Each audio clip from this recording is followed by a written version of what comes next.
जरा सोचो, स्पेस से एक बहुत ही हाई टेक एडवांस स्पीशीज धरती पर कब्जा करने आ जाए। अब उनके और इंसानियत के खात्मे के बीच खड़ा है सिर्फ ये जहाज। कहानी की शुरुआत में हम कुछ साइंटिस्ट्स को देखते हैं जिन्होंने एक ऐसे प्लेनेट की खोज की थी जहां का वातावरण एकदम धरती जैसा था। आने वाले कुछ सालों में ऐसी आधुनिक टेक्नोलॉजी का आविष्कार किया गया जिससे इस नए प्लेनेट पर सिग्नल भेजे जा सके, और इस प्रोजेक्ट का नाम रखा गया प्रोजेक्ट बीकन। हवाई में बना ये नासा स्टेशन हर 24 घंटे में अंतरिक्ष में मौजूद एक सैटेलाइट को सिग्नल भेजता था, और ये सैटेलाइट इस सिग्नल को उस नए प्लेनेट तक पहुंचाती थी। साइंटिस्टों ने इस नए प्लेनेट का नाम प्लेनेट जी रखा था। इसके बाद हम हवाई में एलेक्स हॉपर नाम के एक लड़के को अपने भाई स्टोन के साथ एक बार में अपना जन्मदिन मनाते हुए देखते हैं। वो दोनों एलेक्स के फ्यूचर के बारे में बात कर रहे थे, और तभी समैंथा नाम की एक लड़की उस बार में आई। उसने वेटर को चिकन बुरीटो का ऑर्डर दिया, पर उसे बताया गया कि किचन बंद हो चुकी है। तब समैंथा काफी निराश हो गई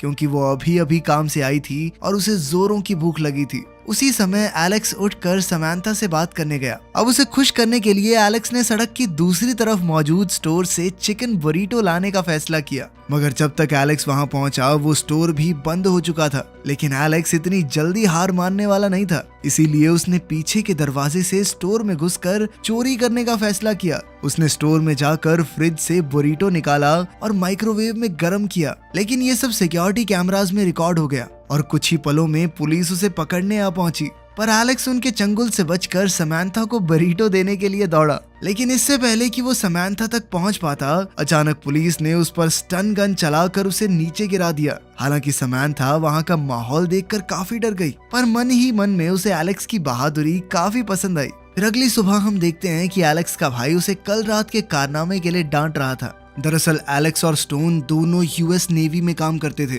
और समैंथा उनके कमांडर एडमिरल शेन की बेटी थी। ये सुनते ही एलेक्स की हवा टाइट हो गई क्योंकि उसकी एडमिरल शेन से बहुत फटती थी। खैर कुछ साल बीत गए और फिर एक दिन एडमिरल शेन ने रिम्पैक इंटरनेशनल वॉर गेम्स का ऐलान किया, लेकिन एलेक्स इस इवेंट के लिए भी थोड़ी देर से पहुंचा। आज वो एडमिरल शेन से उनकी बेटी समैंथा का हाथ मांगने वाला था, लेकिन अब भी उसकी शेन से बात करने में फट रही थी। ये देखकर समैंथा ने अपने पिता को 5 मिनट के लिए एलेक्स से बात करने को कहा, तो एडमिरल अपनी बेटी की खातिर मान गया। लेकिन एलेक्स तब भी बहुत ज्यादा घबरा गया और बाथरूम का बहाना करके भाग निकला। खैर फिर हम डॉक्टर नेग्रेडी को देखते हैं जिसने प्लेनेट जी की खोज की थी। आज उसने और उसके असिस्टेंट ने देखा कि अंतरिक्ष में 5 ऑब्जेक्ट्स तेजी से धरती की ओर बढ़ रहे थे। उसने तुरंत बीकन प्रोजेक्ट पर काम कर रहे साइंटिस्ट कैल को इसकी खबर दी। वो 5 अजीब से ऑब्जेक्ट्स उनके सिग्नल की ओर ही बढ़ रहे थे, जिसे देखकर उनके पैरों तले जमीन खिसक गई। अचानक रास्ते में एक ऑब्जेक्ट एक सैटेलाइट से टकराकर मुड़ गया और बाकियों से अलग हो गया। जल्द ही नासा ने इस बात की पुष्टि की कि ये एस्ट्रॉयड वगैरह तो नहीं है। फिर डायरेक्टर्स ने कैल को तैयार रहने को कहा क्योंकि ये ऑब्जेक्ट्स उसकी तरफ ही बढ़ रहे थे। कुछ ही पलों में वो 4 ऑब्जेक्ट्स हवाई के समुद्र में जा गिरे और 5वां हांगकांग शहर में गिरा। इससे इतना जबरदस्त धमाका हुआ कि लगभग पूरा शहर ही तबाह हो गया। इस धमाके में 25,000 लोग मारे गए और लाखों करोड़ों का नुकसान हुआ। जल्द ही डॉक्टर नेग्रेडी ने हिसाब लगाया कि ये जरूर एलियंस की शिप थी, क्योंकि जिस तरह के मेटल से ये ऑब्जेक्ट्स बने थे वो तो धरती पर मौजूद ही नहीं थी। खैर कुछ देर बाद ही नेवी को समुद्र में एक अनजान जहाज दिखाई दिया, तो स्टोन ने कैप्टन ब्राउनली को जांच के लिए एक टीम भेजने को कहा। अब एलेक्स, कोरा और वॉल्टर जांच के लिए गए, मगर जब वो ऑब्जेक्ट के पास पहुंचे तो उन्हें कुछ समझ नहीं आया। किसी को नहीं पता था कि आखिर ये चीज है क्या। जैसे ही एलेक्स ने उसे छुआ तो अचानक उसे जोरदार झटका लगा और वो दूर जा गिरा।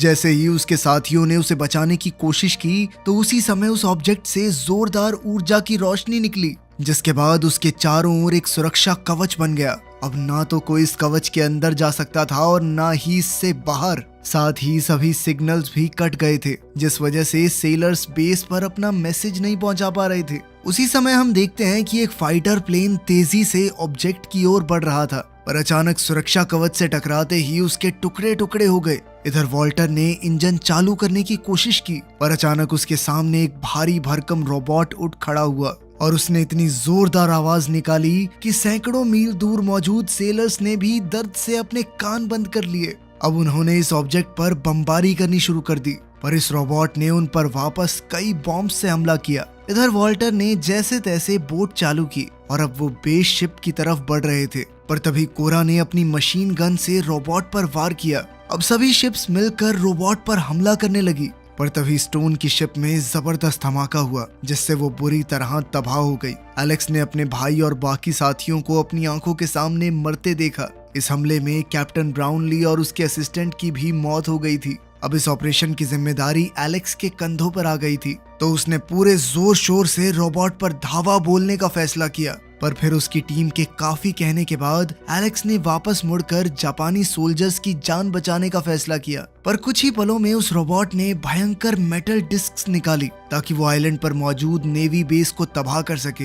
ये डिस्क इतनी खतरनाक थी कि उन्होंने हेलीकॉप्टर्स को चींटियों की तरह कुचल डाला और फिर जल्द ही पूरे आइलैंड को तहस नहस करने लगी। पर हैरानी की बात तो ये थी कि इन डिस्क्स ने किसी भी इंसान या जानवर को नुकसान नहीं पहुंचाया। खैर फिर इन डिस्क्स ने एक भारी भरकम पुल भी तोड़ डाला जिस वजह से सभी गाड़ियां गिरने लगी। अब वहां कोई भी सुरक्षित नहीं था। इधर नेवी के ऑफिसर्स उस सुरक्षा कवच को पार करके अपने साथियों की मदद करने की कोशिश कर रहे थे। वहीं दूसरी ओर हम देखते हैं कि समैंथा मिक नाम की एक रिटायर्ड आर्मी ऑफिसर के साथ पहाड़ी पर एलियन शिप को आते देख रही थी। कुछ ही पलों में ये शिप उनके थोड़ी दूर ही लैंड हुई, बिल्कुल वहीं जहां कैल और उसका असिस्टेंट था। जल्द ही कुछ पुलिस वाले इस शिप का पीछा करते हुए पहाड़ी पर जा पहुंचे। रास्ते में उन्हें समैंथा और मिक दिखाई दिए, तो पुलिस ने उन्हें किसी सुरक्षित जगह पर छुपने को कहा क्योंकि आइलैंड पर एलियंस ने हमला कर दिया था। फिर पुलिस वाले आगे बढ़ गए तो मिक ने उनके पीछे जाने का फैसला किया क्योंकि उसका हमेशा से सपना था कि वो एलियंस को देखे। अब समैंथा भी उसके साथ साथ चल पड़ी। जैसे ही पुलिस की गाड़ी शिप के करीब पहुंची तो एलियन शिप को लगा कि उसे खतरा हो सकता है, इसीलिए उसने पुलिस वालों पर हमला कर दिया। वहीं दूसरी ओर एलेक्स उस राक्षस को रोकने की तरकीब खोज रहा था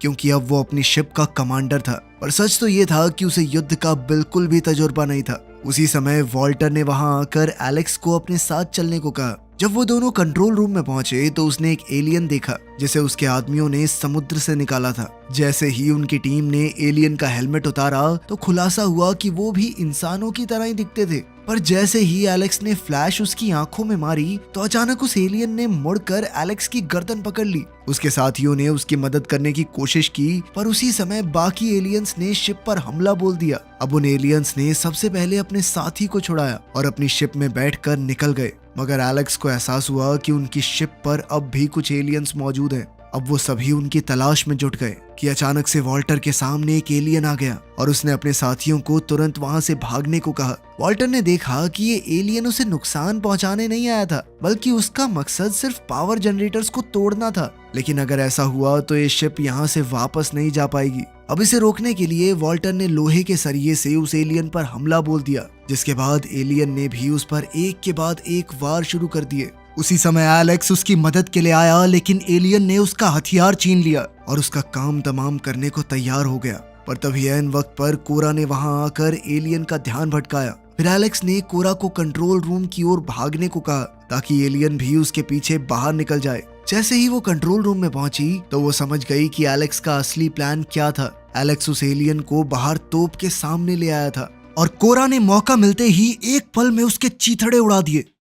उधर समैंथा और मिक आगे पहुंचे तो उन्होंने देखा कि पुलिस की गाड़ियां बुरी तरह टूट फूट चुकी थी। वो समझ गए कि ये जगह बिल्कुल भी सुरक्षित नहीं है, तो उन्होंने यहाँ से निकलने का फैसला किया। पर इसके लिए समैंथा को एक गाड़ी की चाबी निकालनी होगी। वो हिम्मत जुटाकर एक गाड़ी की ओर बढ़ी और एक पुलिस वाले की बेल्ट से चाबी निकाली। लेकिन इससे पहले कि वो बाहर निकल पाते, अचानक कुछ एलियंस वहां आ पहुंचे। समैंथा और मिक डर के मारे छुप गए, पर एलियंस को वहां कुछ खास नहीं मिला, इसीलिए वो यहाँ से चले गए। अब समैंथा और मिक दोनों पुलिस की गाड़ी की ओर दौड़े। मिक ने हथियार इकट्ठा करने शुरू कर दिए और समैंथा रेडियो के जरिए मदद मांगने लगी, पर वहाँ तो सिग्नल ही नहीं था। तभी अचानक कैल वहाँ आया और उसने बताया कि उसने जो सिग्नल अंतरिक्ष में भेजे थे उन्हीं की वजह से एलियंस यहाँ आए हैं और उन्होंने यहाँ आकर उसकी लैब को तबाह कर दिया, जिसमें उसका असिस्टेंट भी मारा गया। वहीं दूसरी ओर डॉक्टर नेग्राडी ने दुनिया भर के लीडर्स से मीटिंग में कहा कि एलियंस अपने प्लैनेट पर सिग्नल भेजने की कोशिश कर रहे हैं। इसके लिए वो इंसानों की ही बनाई हुई सैटेलाइट्स को हैक करने की फिराक में है। अगर उनका प्लान कामयाब हो गया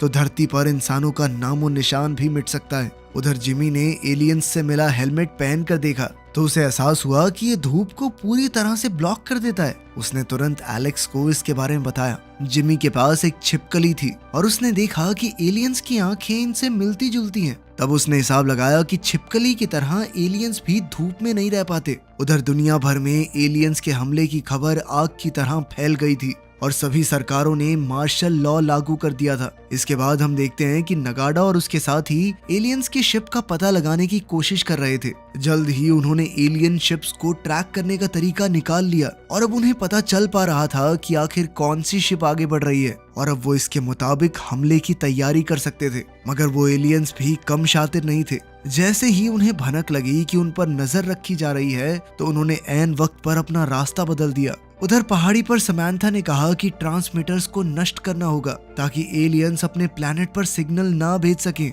उसने कहा कि उसका बॉयफ्रेंड एलेक्स पूरी पहाड़ी को उड़ा सकता है, लेकिन एलियंस के बनाए उस कवच को पार करके सिग्नल भेजना नामुमकिन था। तभी कैल ने कहा कि उसके पास एक खास मशीन है जिसके जरिए शायद सिग्नल भेजा जा सकता है, पर यह मशीन उसके पुराने कैंप में थी जहां एलियंस मौजूद हैं। लेकिन इस धरती की सुरक्षा के लिए कैल ने अपनी जान जोखिम में डालने का फैसला कर लिया था। वो धीरे धीरे एलियंस से छिपता हुआ वहां तक जा पहुंचा, पर जैसे ही वो मशीन उठाकर जाने लगा तो अचानक एक एलियन ने उसे देख लिया। खैर कैल ने उस पर कोई हमला नहीं किया, इसीलिए एलियन ने भी उसे नुकसान नहीं पहुंचाया और वो सही सलामत बाहर आ गया। वहीं दूसरी ओर समुद्र में सेलर्स ने देखा कि दो एलियन रोबोट्स उन पर हमला करने के लिए तेजी से आ रहे थे। अचानक दोनों दिशाओं से हमला हुआ, पर एलेक्स ने ऐन वक्त पर शिप को आगे बढ़ाकर सबको बचा लिया। इसके बाद उन्होंने रोबोट्स पर लगातार हमले करके उन्हें मार गिराया, मगर जंग अभी भी खत्म नहीं हुई थी। जल्द ही समांथा ने उसे सिग्नल भेजकर बताया कि एलियंस अपने प्लेनेट पर सिग्नल भेजने की फिराक में है। अगले 4 घंटे में सैटेलाइट एक्टिवेट होने वाली थी और अब नेवी को इससे पहले ही इन एलियंस को रोकना होगा। अब मिक ने समांथा से कहा कि इससे पहले कि नेवी इस पहाड़ी को तबाह करे, उन्हें यहाँ से जल्द निकलना होगा। वहीं दूसरी ओर एलेक्स को खबर मिली कि एक नई एलियन शिप उनकी ओर बढ़ रही है, तो एलेक्स ने उन्हें सूरज निकलने के सबसे करीबी इलाके में जाने को कहा। जल्द ही वो ऐसा करने में कामयाब रहे और फिर एलेक्स और नगाटा ने लगातार हमले करके एलियंस की शिप के शीशे तोड़ डाले, जिससे सूरज की किरणें अंदर जाने लगी। अब एलियंस दर्द में करहा रहे थे कि तभी एलेक्स और उसके साथियों ने उन पर धुआंधार फायरिंग शुरू कर दी। जल्द ही वो शिप को तबाह करने में कामयाब रहे, लेकिन तब तक 2 मेटल डिस्क्स उनकी शिप पर हमला करने आ रही थी। कुछ ही पलों में सभी सेलर्स जान बचाकर समुद्र में कूद गए। अब सिर्फ एलेक्स और नगाटा पीछे रह गए थे। अंत में शिप डूबने ही वाली थी कि वो पानी में कूद गए। इधर जब मिक और समांथा ने देखा कि शिप पूरी तरह तबाह हो चुकी है, तो उन्होंने खुद एलियंस को रोकने का फैसला किया, पर कैल वहीं रुक गया क्योंकि अब उसे अपनी जान जोखिम में डालने का कोई शौक नहीं था। उधर सभी सेलर्स लाइफ बोट में बैठकर किनारे तक आ पहुंचे, लेकिन सभी काफी गुस्से में थे क्योंकि अगर एलियंस ने सिग्नल भेज दिया तो वो इतने एडवांस हैं कि वो दोबारा से धरती को कभी नहीं जीत पाएंगे। तभी एलेक्स के दिमाग में एक आइडिया आया। उसने कहा कि उन्हें बैटल शिप का इस्तेमाल करना चाहिए। असल में ये जहाज पूरे 70 साल पुराना था और वॉल्टर को इसे एक्टिवेट करना भी नहीं आता था। तब एलेक्स ने पुराने सेलर्स की मदद लेने का फैसला किया। आखिरकार उसके कहने पर सभी पुराने सेलर इतने साल बाद जहाज में उतरे थे। फिर उन सब ने मिलकर एक मिसाइल तैयार की ताकि वो पहाड़ी पर मौजूद ट्रांसमीटर्स को तबाह कर सकें। उसी समय हम देखते हैं कि एलियंस की मदरशिप अचानक चलने लगी। इससे पहले कि एलियंस हमला करते, एलेक्स ने नया प्लान बनाना शुरू किया। अब एलेक्स ने अपनी टीम को जहाज का रुख बदलकर तोपें तैयार करने को कहा। जैसे ही रोबोट्स हमला करने वाले थे तो एलेक्स ने अपने सेलर्स को शिप का एंकर पानी में फेंकने को कहा। ऐसा करते ही अचानक शिप की दिशा बदल गई और वो रोबोट्स के बॉम्ब से बच गए। फिर उन्होंने एलियंस पर जोरदार धावा बोल दिया। एलियंस के हमले से उनकी शिप का एक हिस्सा भी टूट गया, पर सेलर्स इतनी जल्दी हार मानने वाले नहीं थे। कुछ ही समय में वो मदरशिप को तबाह करने में कामयाब रहे, जिससे सुरक्षा कवच भी टूट गया। मगर दूसरी ओर पहाड़ी पर मौजूद एलियंस अब भी प्लेनेट पर सिग्नल भेजने को तैयार थे, लेकिन ऐन वक्त पर समांथा और मिक ने वहां जाकर उनकी तारें काट डाली। आखिरकार उनका प्लान कामयाब रहा क्योंकि सिग्नल प्लेनेट तक पहुंचा ही नहीं। लेकिन इस दौरान समांथा का पैर गाड़ी में ही फंस गया। तब मिक ने बहादुरी दिखाते हुए अपनी बैसाखियों से मॉन्स्टर्स का सामना किया। जब उनके बीच हाथापाई शुरू हो गई तो लड़ाई में मिक ने उसका हेलमेट उतार दिया। जैसे ही एलियन पर धूप पड़ी तो मिक उस पर भारी पड़ने लगा, मगर कुछ ही पलों में एलियन ने मिक को उठाकर जमीन पर पटक दिया। अब वो मिक को मारने ही वाला था कि तभी ऐन वक्त पर कैल ने वहां आकर अपने ब्रीफ केस से एलियन की चटनी बना दी। लेकिन इसी दौरान बाकी एलियंस ने ट्रांसमीटर की तारें जोड़ दी थी और अब वो फिर से सिग्नल भेजने लगे थे। उधर सेलर्स ने मिलजुल कर मिसाइल दागने का काम शुरू किया। वहीं कैल ने समैंथा को छुड़ाया और वो तीनों एक सुरक्षित जगह ढूंढने लगे। जैसे ही एलेक्स और नगाडा मिसाइल दागने वाले थे तो उन्हें एहसास हुआ कि मदरशिप ने उनकी शिप तबाह करने के लिए डिस्क भेज दी थी। अब उनके पास बचने का कोई चारा नहीं था, तो एलेक्स ने अपने सैनिकों को मिसाइल दाग कर पहाड़ी को तबाह करने का हुक्म दिया और फिर वो सब अपनी मौत का इंतजार करने लगे। लेकिन ऐन वक्त पर एडमिरल शेन ने फाइटर प्लेन्स भेज दिए जिन्होंने जबरदस्त प्रिसीजन के साथ मिसाइल दाग कर मेटल डिस्क्स को तबाह कर दिया। इस तरह एलियंस के पास अपने होम प्लैनेट पर सिग्नल भेजने का कोई तरीका नहीं बचा था। इस घटना के कई हफ्तों बाद जंग में हिस्सा लेने वाले जाबाजों को सम्मानित किया गया। इसमें मिक भी शामिल था, जिसने अपनी टांगे न होने के बावजूद भी एक फौजी होने का फर्ज निभाया। फिर यूएस के प्रेसिडेंट ने स्टोन हॉपर्स को अपनी जान की बाजी लगाने के लिए नेवी क्रॉस से सम्मानित किया और एलेक्स अपने भाई के लिए ये सम्मान लेने पहुंचा। अब एलेक्स खुद एक कमांडर बन चुका था और उसकी बहादुरी के लिए उसे सिल्वर स्टार दिया गया। अंत में एडमिरल ने उससे कहा कि वो जल्द ही अपनी एक शिप का कमांडर होगा। तब समैंथा ने एलेक्स को अपने पिता से शादी की बात करने को कहा। मौका अच्छा है, जल्दी से बात कर लो। एलेक्स अब भी थोड़ा घबराया हुआ था, पर एडमिरल शेन का सामना करना एलियंस के मुकाबले तो काफी आसान होना चाहिए। एलेक्स ने उनसे कहा कि वो समैंथा से बहुत प्यार करता है और उससे शादी करना चाहता है। शेन ने एक बार के लिए तो उसे मना कर दिया, लेकिन फिर धीरे से मुस्कुराकर कहा कि शाम को ऑफिस आ जाना, शादी कहाँ करनी है डिसाइड कर लेंगे। वीडियो पसंद आई तो लाइक कर देना, चैनल को सब्सक्राइब कर लेना। मिलते हैं अगली वीडियो में।